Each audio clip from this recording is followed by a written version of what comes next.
আমার অবস্থা খুব খারাপ জি ভাই, আমাকে একটু আপনারা বাঁচান। কিসের লাগে অবস্থা খারাপ তাহলে শুনেন। আমার বাপ কইছে আমার মাকে এই যে নবাবের কাছে 5,000 টাকা লো কুরবানির লেগে। আচ্ছা, খাসি কিনতে যাব। আমি পরে বললাম যে আমি টাকা পর কোনটা আছে, আর কাছে টাকা নাই। আর মা তো আর বাপকে যা কই দিয়েছে, আর বাপ তো কইছে টাকা দিবি না, তুই তাহলে বাড়ি থেকে বাড়া। বাড়ি থেকে বাড়া কেন?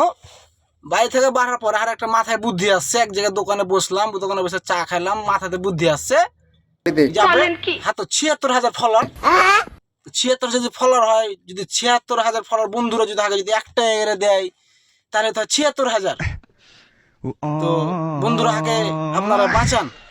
76,000 বন্ধুরাকে বলছি, আপনাকে বিকাশ নাম্বার দিচ্ছি, একটা এর বিকাশে পাঠান, তাহলে আমি একটা গোটা কুরবানি দিতে পারবো, গোটা গরু কুরবানি দিতে পারবো, তাহলে আর বাপ মা খুব খুশি হবে।